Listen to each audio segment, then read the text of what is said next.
All right, this is the behind the scenes weather model discussion here for Monday, September the 26th. Hopefully you're back to work. Monday's going well. Hopefully your weekend was good. Again, after a really hot weekend, as promised, we've got better weather starting today through the rest of your work week, less hot temperatures, and again, we've got a very fine, less humid, fine, dry air mass out there, and we're going to be enjoying brilliantly sunny skies as we go through the week. Again, this is our weather model discussion. William Cole here in the Storm Studios with you. So this is kind of a behind-the-scenes look at how we're formulating the forecast of the day. We'll show a few of our normal TV graphics, but generally speaking, we're actually going to be showing the raw data. So it's kind of a different presentation. And again, we do this for our social media, Facebook, Instagram, and we also put this on our YouTube as well. So not for everybody. We totally understand this. So this is just kind of a deeper dive into the forecast. We'll also be updating you on Hurricane Ian coming up momentarily as well, kind of the latest coming in on that. But let's go and take a look here at our surface chart. This is where we like to at least start the discussion. And the big feature that we have here in North Texas, or we had truly yesterday, you can see that blue line that's currently down along the Gulf Coast. That was our cold front that came through yesterday. We did have a few thunderstorms around. In fact, we had 2 severe thunderstorm warnings here in Dallas County. No real organized severe weather, but there was some spotty activity around yesterday. And so again, behind it, there is a look at temperatures, and that would be as of 3 p.m.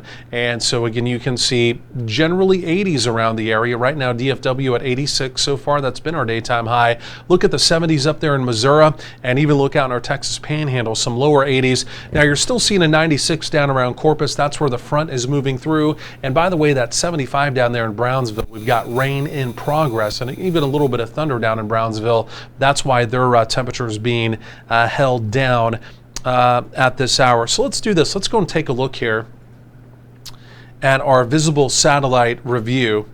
And this again is when we're kind of switching over to more of the raw graphics that I was talking about.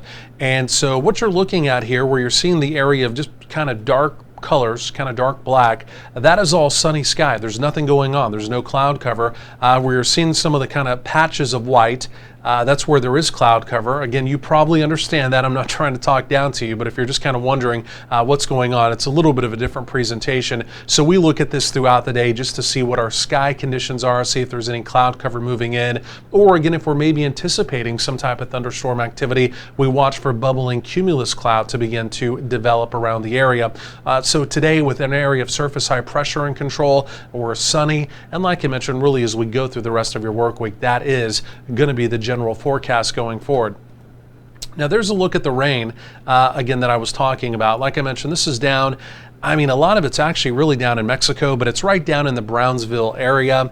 And then again, you also have to look out just really to the west of the Big Bend area. You can see a few showers. And then also out in the New Mexico Rockies, you're seeing some showery activity out there as well. But by and large, it's quiet in the Lone Star State, and really going through the rest of this week, especially here in North Texas, there's just not going to be a lot of weather. Of course, keep in mind, fall, typically one of our more active periods, especially as we get into early October. We do typically have a secondary severe weather season if you're new to North Texas. So that's something we'll be watching, but at least right now there's no indications of any active weather showing up, at least in the near term.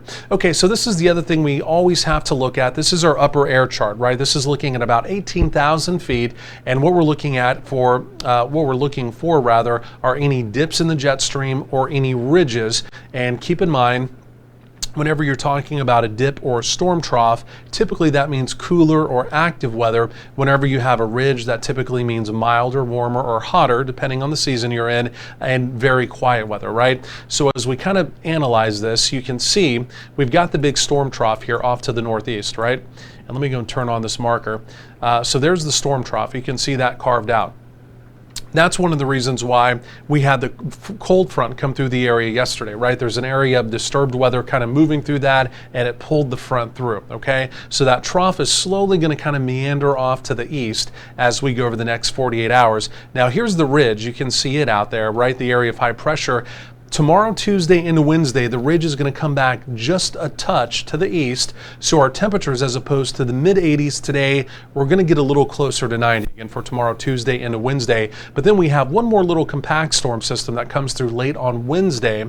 I'll show you this coming up, and it's going to drop another front into the area, and it's going to put our temperatures back in check heading into the weekend. So that's the overall setup going on across the nation. But again, that chart right there, always very important, especially when you're making your short-term forecast. And from there, what I want to do is I actually want to take a look here. And let me just go and type this in. We're going to look at Ian coming up momentarily. But what I want to do is I actually want to take a look at the convective outlook just quickly here too. We normally like to show that. Where is the active weather of the day?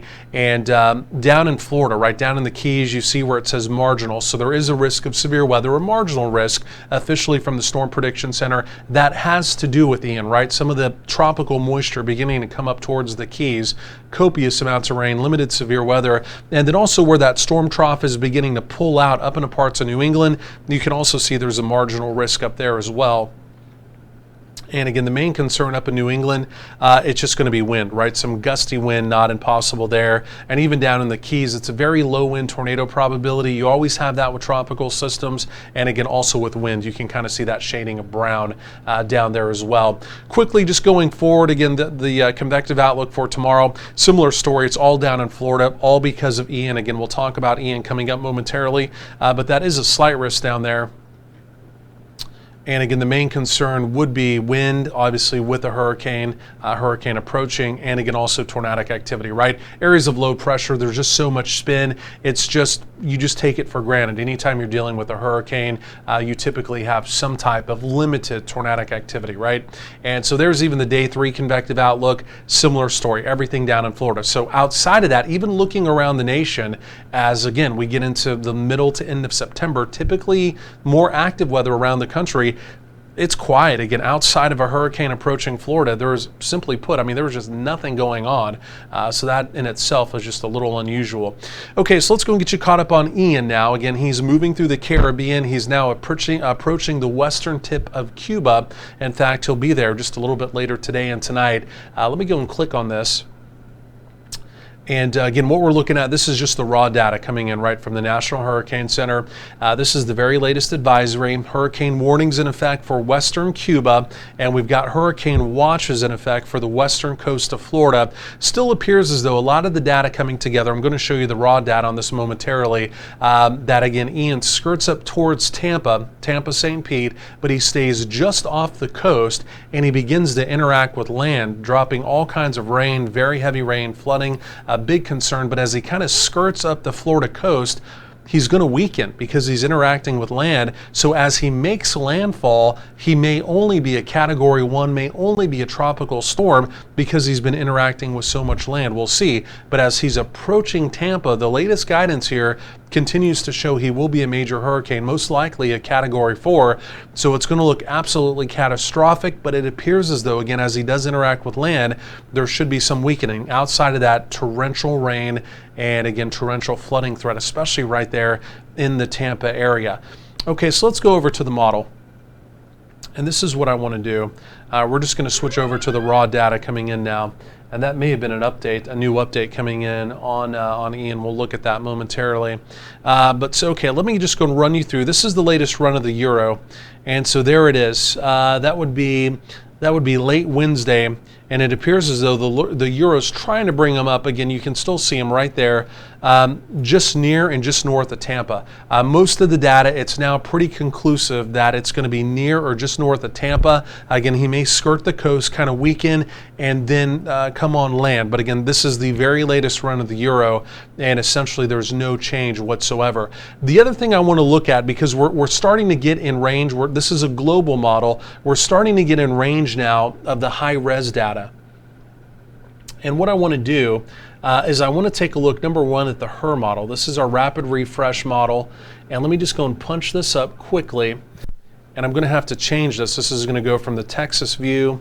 We're going to put this into the US view.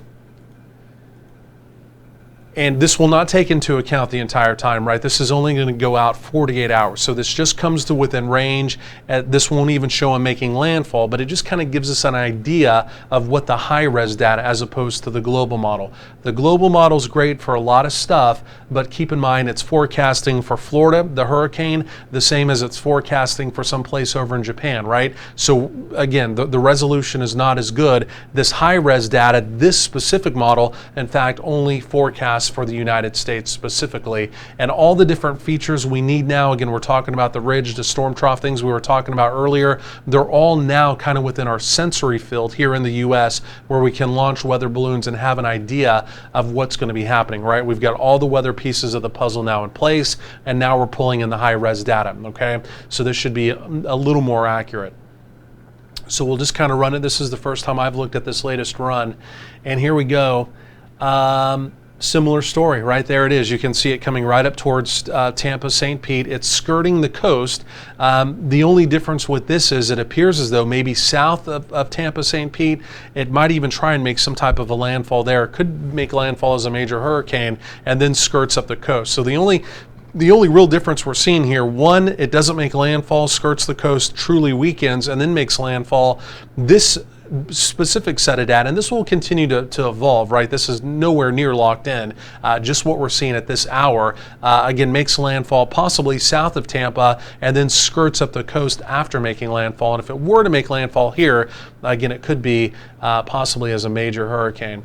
I want to do this too, just for the heck of it. So we're going from the HER model, the high resolution rapid refresh, and now we're going to look at the North American. This is the 3 kilometer data. And I tell you, when I looked at this earlier, in fact, even on one of our shows from earlier, I showed this because it was out there in left field, right? This was keeping Ian well to the west. And when you start looking at this high-res data, and it's remarkably different than the global models, at least in the back of your mind, you think, okay, we need to watch this because there could be something going on. But the latest run that just came in, it's basically trending now back to the east, back towards Florida as well. In fact, as we go and take a look at this, again, down there towards the bottom of your screen, there it is. You know, it's still further west, you know, and this is the latest run. So this is still an outlier. This is still a major outlier, but it is 3 kilometer data. And so you still have to watch it. And I'm sure the National Hurricane Center is watching it as well, because you can see this is remarkably different, right, than everything else we're looking at. So the other high-res data does the same thing as the GFS, does the same thing as the Euro, brings it right basically towards Tampa, St. Pete, what most of the other model data is doing.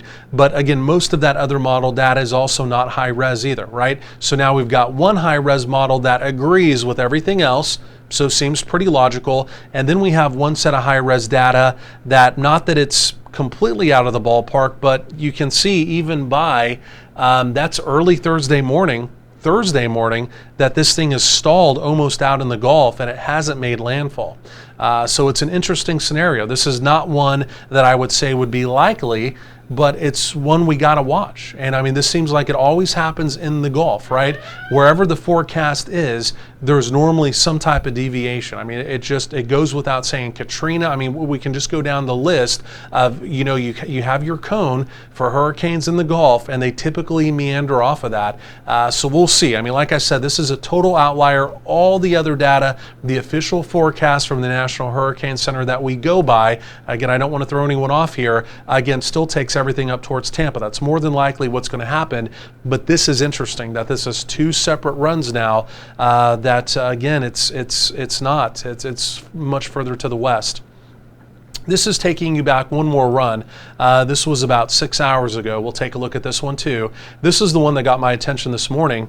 And take a look at that. So that one was even further west. So there's a bit more of an easterly trend with this too. So we don't want to spend too much time on that model specifically. Again, like I mentioned, right now it's out in left field, but it's just again, when you have that and it's high res, just like everyone else, it's in the back of your mind saying, I wonder what's going on with this. So, okay, so for the sake of time, let's go and kind of hurry this along, and let's see what we have going on now for our weather here in North Texas. Looking at the data here as well, still at that upper air look, 18,000 feet, looking for the storm troughs and the ridges. And so here we go. You can see the ridge builds back in over the next 48 hours, but there comes that next storm trough, right? This will give us the reinforcing shot of less hot air, like I mentioned, by the middle parts of the week. It's this right here. So watch that. Watch that as I roll this back into motion. There it is. You can see it kind of diving down. There's the front that comes with it.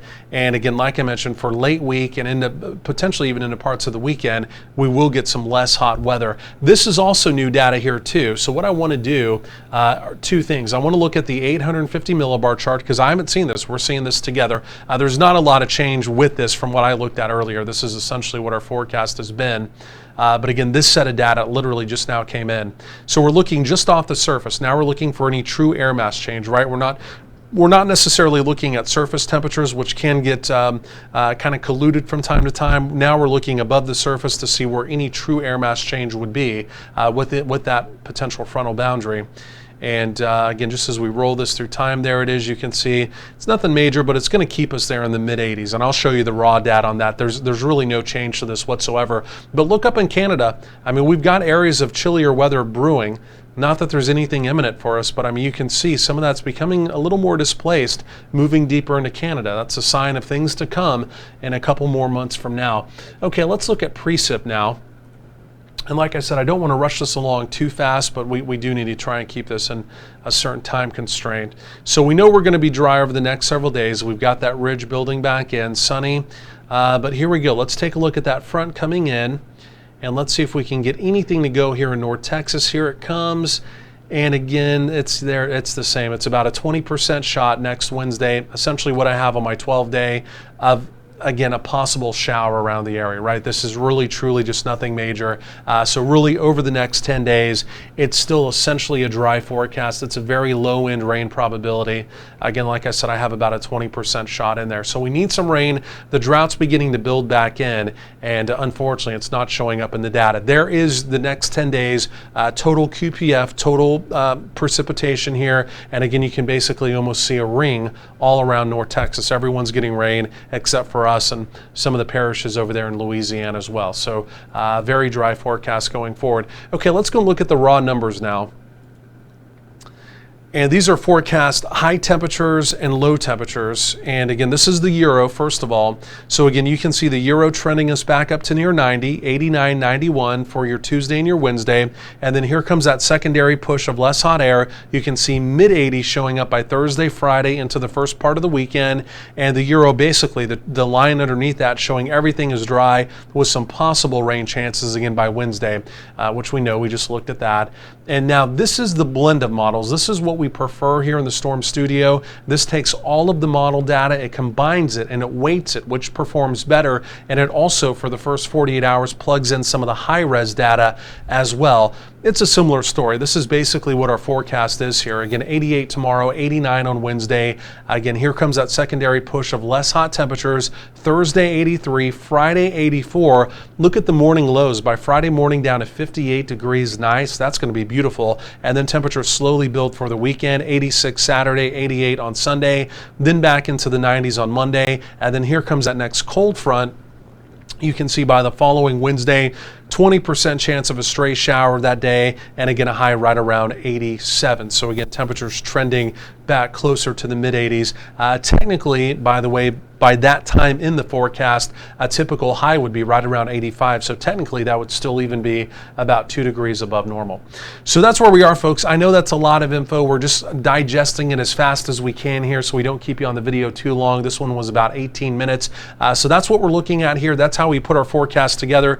You know what, let me do one more quick thing. Let me go and show you my 12-day. We've been trying to do that as well. So everything we just talked about, this is the end result. right? So here's the end result. Sunny all the way through Friday. Again, we're back close to 90 tomorrow, Wednesday. There's the less hot temperatures Thursday and Friday. Slow rebound through the weekend. There's some 90s early next week. There's that 20% shot I was talking about. And again, there's the mid 80s afterwards. So everything we just talked about, there is the final product that again you would see on TV. So that's where we are, folks. Again, thanks for joining us here on our weather model discussion. Remember, if you haven't downloaded our free mobile app, be sure to do that today. You can always watch our channel on there as well. We also have our 12-day, we have live radar, again, everything else you would need. Again, to keep up with North Texas weather, just go to your app store, type in Weather Tracker TV DFW, and again, be sure to download that today. Otherwise, we'll be back with you tomorrow. We'll do another one of these. We do these Monday through Friday. Normally right around 3 o'clock is when we post these. And then, of course, for our complete forecast, it's always available on our channel as well. Otherwise, thanks for watching and enjoy the rest of your Monday.